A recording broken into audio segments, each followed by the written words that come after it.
patrzcie, do czego to doszło, że już nawet Niemcy przyjeżdżają do Petrolhead No.1, by wykonać próbę autostradową, mimo iż w ogóle nie rozumieją, co ja w tych swoich filmach mówię.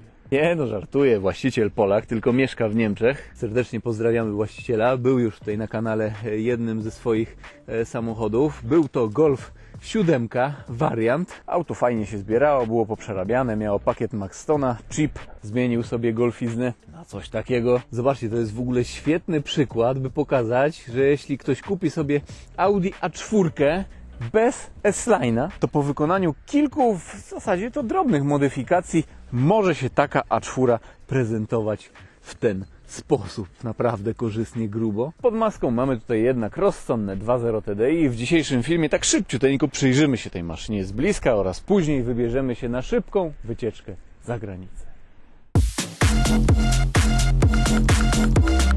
Przed Wami Audi A4 B9 Avant. Egzemplarz ten jest już po ostatnim liftingu. Rok produkcji 2019, ale rok modelowy już 2020. Kurczę, że z Audi A4 bez pakietu S-Line można wykrzesać coś takiego. Porozmawiałem sobie tutaj wcześniej z właścicielem i taka ciekawa sytuacja. No czytam od razu sytuacja. Po prostu wcześniej golfiznę miał poprzerabianą, zawieszenie, felgi, pakiet Maxtona, jakieś dołożone virtual cockpity i tak dalej. Kupił sobie po golfie tą A4 i postanowił, że już naprawdę tak nic nie będzie w aucie zmieniał i modyfikował. No, ale widocznie z biegiem dni, tygodni i miesięcy zmienił zdanie. Przecież to niektórzy, jak się mniej troszeczkę orientują w Audicach, pomyślą, że to jest po prostu jakaś S4 albo nawet RS4. Jeśli chodzi o ten wóz, jest to Polift, już taki ostatni, także mamy tutaj zupełnie właściwie inny wygląd zewnętrzny. I już nawet nie mówię o tym, że na przykład tylny zderzak jest inny, lampy tylne, jak i reflektory z przodu, zderzak przedni też inny, ale w Polifcie nawet jest tutaj zmieniona maska i jest zupełnie inny bok. Audi tutaj naprawdę grubo poleciało. Jak spojrzymy na przedlifta, no to po prostu najłatwiej go rozróżnić po tym, że będzie tutaj szło takie jedno podcięcie, a w Polifcie, no to mamy tutaj takie zarysowanie, taką jakby muskulaturę, która kończy się pod lusterkiem. Tutaj zaczyna się kolejne podcięcie na wysokości klamek i tutaj proszę bardzo na bioderku coś takiego. Proszę. Jak to stąd wygląda? Inna dupka, inna buźka, inne błotniki, inne drzwi. No z zewnątrz między poliftem a przedliftem jest naprawdę duża różnica, jeśli chodzi o modyfikację. No to już przejdziemy po prostu do specyfikacji tego konkretnego egzemplarza. Przede wszystkim tutaj widzimy, że są zupełnie inne koła. Proszę, zimóweczka 20 ET18. Są to Tech GT7. Oponka tutaj widzę ma rozmiar 245×30. Rozmiar oponki 245×30 z przodu i z tyłu. Jeśli chodzi o zawieszenie, mimo iż ten samochód nie jest w S-Line, to zawieszenie już było S-Line'owe, jednak zostało ono troszeczkę obniżone. Prężyny firmy ST 40 mm, co daje 20 mm niżej niż seria S-Line'owa. Zdecydowanie zwraca na siebie tutaj oczywiście uwagę kolor. Samochód został oklejony. Jest to folia 3M, kolor Sunflower Yellow Gloss. O, tutaj w tej firmie Wrap Garage został ten samochód oklejony w Hanowerze. No oryginalnie, no to proszę bardzo, tutaj było Audi po prostu szare. W ogóle na Instagramie możecie sobie śledzić profil związany z tym samochodem. Link daję Wam w opisie filmu. I proszę, mamy tutaj jeszcze wyróżnioną firmę Ingo Noack. Jak pewnie zauważyliście, wygląd zewnętrzny tego samochodu urozmaicony jest dodatkowo takimi oto różnymi dokładkami. I nie jest to żaden Maxton. No widzicie, jest alternatywa. Firma Ingo Noack zrobiła właśnie ten cały pakiet dokładeczek i ogólnie ta Audi A4 B9, dokładnie ten egzemplarz, był pierwszym egzemplarzem, na którym Ingo Noack właśnie projektowało jakby ten pakiet i zmontowało. Nawet Maxton wypuścił później pakiecik do A4 B9 takiej. No i co tutaj jeszcze z zewnątrz? Reflektory mamy LEDowe, ale to nie było zmieniane. Też w standardzie tutaj był tempomat aktywny, także mamy z przodu 2 radary Ogólnie jest to wersja A4 B9 Sport, bo wiecie, w tym modelu jest tak, że jest bazowa A4, A4 w wersji Sport i później jest dopiero A4 w S-Line, także to jest coś takiego pomiędzy, ale mimo wszystko, kurczę, jak tak doposażymy ten samochód o te różne dokładeczki, no właśnie, jeszcze z tyłu Wam pokażę, jak to wszystko wygląda, proszę bardzo. Taki oto dyfuzor. Dwie końcówki układu wydechowego. No niestety z tamtej strony jedna jest fejkowa, no ale po prostu takie mamy czasy. Tak to wszystko teraz jest. Ogólnie jak się jedzie tą maszyną, naprawdę ona bardzo na siebie zwraca uwagę. No i dobra, jako że jeszcze nie było A4 B9 w kombi na kanale, no to tak szybko zerknijmy sobie do środka. Był sedan i przedlift. Tak się tutaj transportuje elegancko pieska. Ale tutaj tych kratek jest porobione. Nie, no to wszystko jest tutaj fajnie odizolowane, jakby przestrzeń, właśnie psia przestrzeń. Bagażnik generalnie jest spory, ma regularne kształty. Myślę, że wszystko tutaj jest w normie, jak po prostu przystało na ten segment. Zamykamy. Dźwięk otwierania i zamykania drzwi. No pięknie. Miejsce z tyłu, no to czy tutaj już będziemy wchodzić, mieścić? No myślę, że nie ma takiej potrzeby. No ale z przodu to już sobie też jest bardzo ok. Wejdziemy.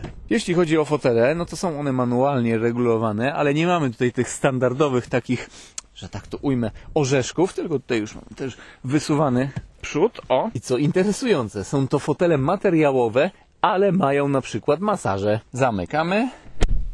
Może od razu sobie odpalimy. Tak, tutaj mieści się prawie 2-metrowy petrolhead. Pozycja za kierownicą, wszystko ok.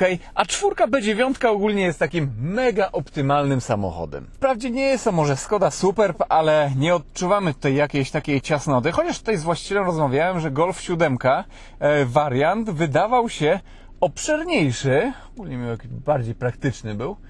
No, też mega fajny akcent, no to te dekory, które zostały po prostu też oklejone w taki sposób, taki wzór, tu normalnie czuć całą fakturę. Proszę, Audi Sport. Ej, jak to w ogóle elegancko wygląda. Tutaj w ogóle też jest napis Wrap Garage. No, nawet nie wiem, czy to widać, tak dyskretnie jest to wszystko zrobione. Klimatyzacja automatyczna. Aha, jeszcze kierowniczka tutaj, proszę. Normalna, okrągła, taka skórzana, manetki. Ramionka, Virtual Cockpit, oczywiście tutaj można zmieniać to wszystko, adaptacyjny taki jakby. O.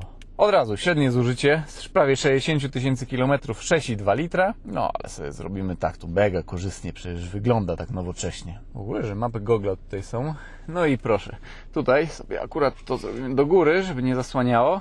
Najnowsze multimedia. Ogólnie ten samochód, jak wyszedł nowy, jak wyjechał z fabryki, to nie miał aż takich multimediów, że, no nie wiem, taki ekran startowy tutaj był, dopiero soft był wymieniony. Przede wszystkim, jako że jest to Poliv, no to nie mamy tutaj tego panelu fizycznych przycisków, którym sterowało się multimediami. Nie, zrobiono tak jak Mercedes też teraz tak zrobił, u mnie w A45S tak samo jest, zlikwidowano właśnie panel. Wszystko tutaj jest, proszę, ekran dotykowy, no i multimedia. Jak to wszystko działa?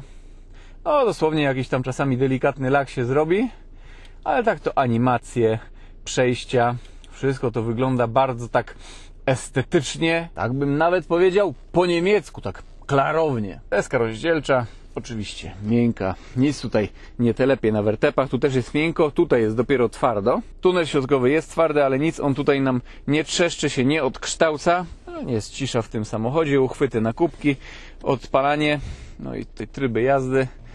Jakie mamy tutaj tryby? Efficiency, Comfort, Auto Dynamic, lewarek.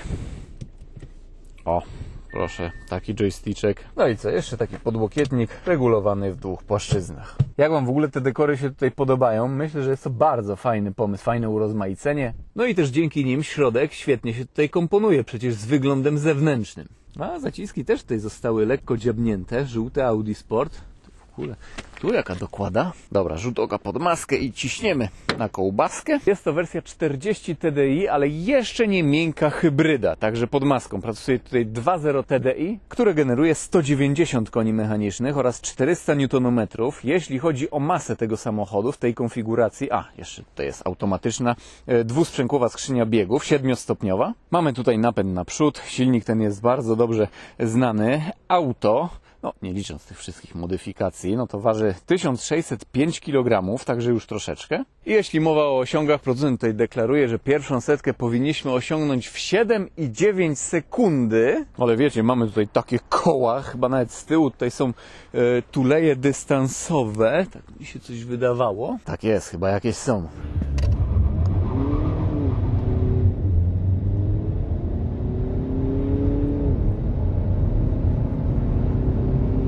Prędkość maksymalna 231 km na godzinę. Z tym, że z tą prędkością maksymalną jest tak, też jest opcja, że możemy mieć tutaj kaganiec na 210 km na godzinę i nie wynika to z tego, że ten samochód na przykład był ściągnięty z USA. Tylko ta różnica może wynikać z tego, z jakimi kołami ten wóz był skonfigurowany, bo na przykład jeśli braliśmy taką A4 na felgach 17, no to ona miała kaganiec wtedy na 210 km na godzinę, ale jeśli w konfiguratorze oznaczyło się większe felgi, no to właśnie ta prędkość maksymalna była wyższa. No zobaczymy, jak będzie w tym przypadku. Myślę, że możemy przenieść się w tej chwili na parking przed przejściem granicznym w Kołbaskowie.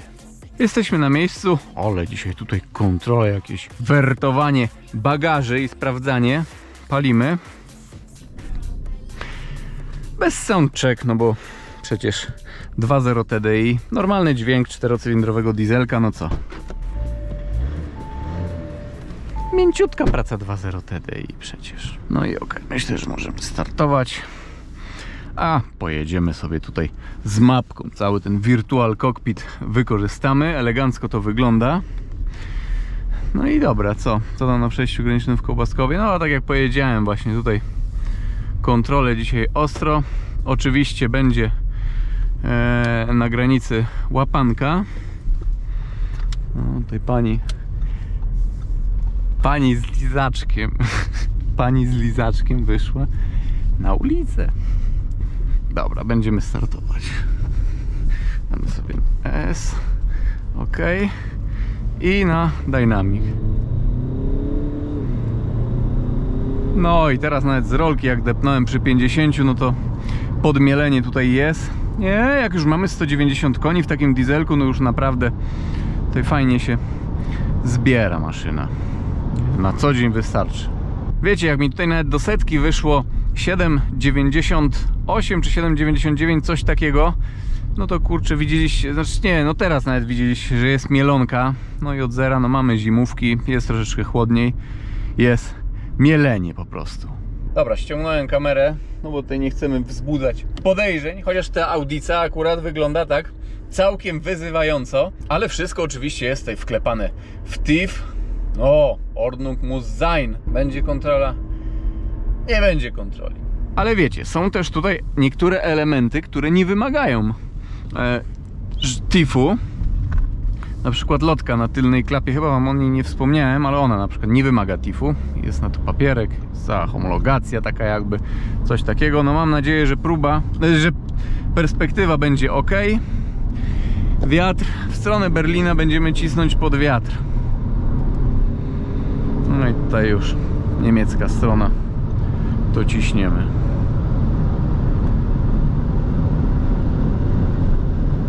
O kurcze, 100-150, ale dobra, i tak tutaj będzie z góry, a do 200 chyba się nie bójniemy.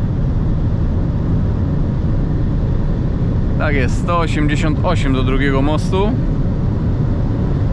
No i tu pod górę, także ja zwalniam i tutaj szybko przestawię, żeby było 100-200 pomiar, nie 100-150, no bo tutaj z górki lekko było minus 1,9%, znaczy to nie tak lekko, to 8,7, 100-150. A nie, sorka, jest tutaj od 0 do 100, 100-200 i 100-150 ustawione. Ok, przegapiłem, ale wiecie sami, emocje. Dobra, jest tutaj tak pod wiatr, myślę, że w drugą stronę dopiero bójniemy się tak w opór. No to jest komfort, skrzynia biegów też jest już normalnie, najwyższy bieg.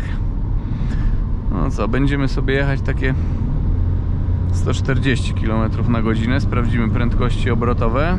147 bieg, no to mamy 1749. Zwolnimy sobie do 120, a za kijanką się schowamy. Set 120 tempomat.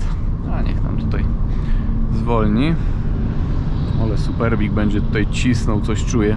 Taki czarny w Shadowline, w M-pakiecie super. Zapraszam na próbę autostradową Superba 1.6 TDI 120 koni, była ostatnio na kanale. 120, no to mamy 1504 obroty.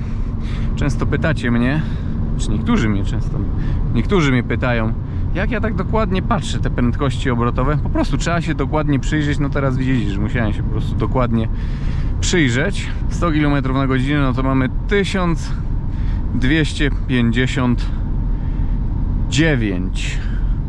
No i dobra. Co myślę, że będziemy cisnąć. Tutaj będzie pod wiatr, może chociaż 100-150 sobie zbadamy. Tryb Dynamic S. No i dobra, no zobaczymy co z tego będzie.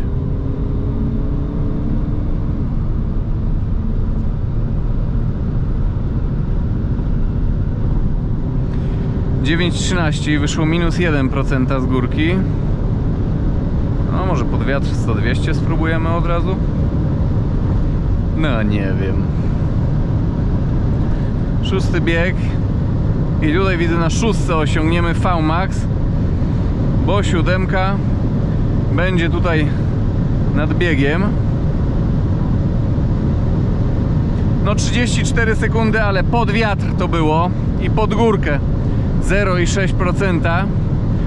Także w drugą stronę sobie zmierzymy. Wiecie, tutaj ogólnie ten pakiet dokładek też może stawiać nam trochę opory. Ostatnio widziałem test, nie pamiętam, Golfa 7 albo 8 R 100-200 z pakietem Maxtona i kurczę, z pakietem Maxtona było minus 0,6, znaczy 0,6 sekundy więcej 100-200, dłuższy czas o 0,6 sekundy, także wiecie jak to jest. Dobra, tutaj nie będziemy deptać, tutaj bujniemy się tak normalnie. O, jeszcze zużycia paliwa nie skasowałem. Tutaj będzie można.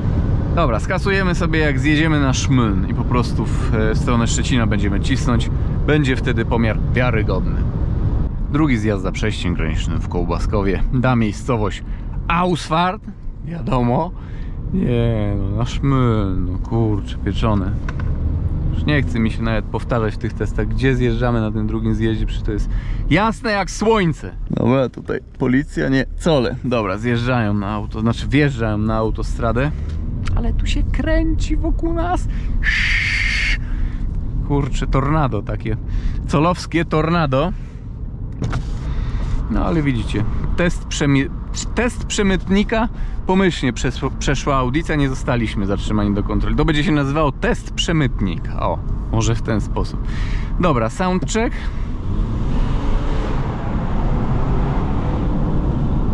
No, normalnie. Normalnie. 4-cylindrowy dieselek. No myślę, że tutaj będzie teraz istotna sprawa, no bo będzie i 100-150 zmierzymy. Za chwilę chyba nawet 100-150 będzie. Jest Dynamic, jest S, jest 100-200 i prędkość maksymalną w końcu. No i dobra. Teraz będzie trochę pod górę, ale za to lekki tutaj cień aerodynamiczny. No i z wiaterkiem.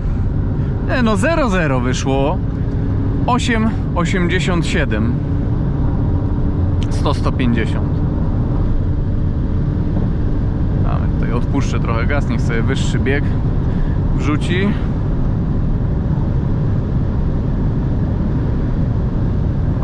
Chwilę odpuszczę. No i dobra, można w sumie cisnąć do dechy. Jest bezpiecznie? Można. No 100-200 zaraz sobie zmierzymy, bo tutaj ostro na wałę pod górę podjeżdżamy ciągle.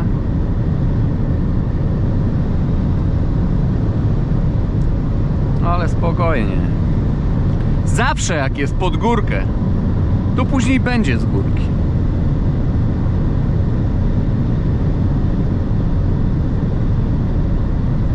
I co? Będzie kagańczyk na 210, czy tam ileś, czy więcej pojedzie?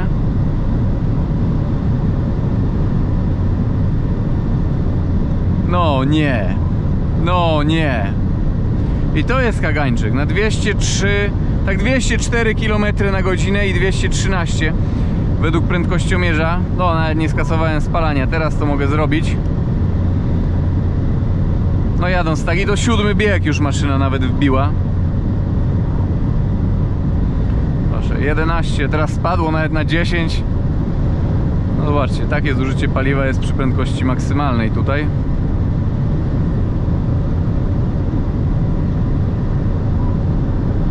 Auto w ogóle jakoś się nie męczy, no bo ma te 2661 obrotów. No teraz jest pod górę, no to 6 dało sobie, ale za chwilę się wyprostuje, no to 7.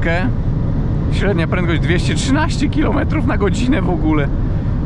A takie 10,5, 11 przy 200. Ok, no przed nami elegancka prosta, mały ruch i ciśniemy.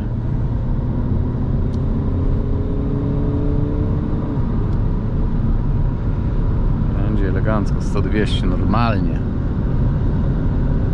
O, minus 1,2%, teraz 8,24, 100-150, ale teraz jest wyprostowanie.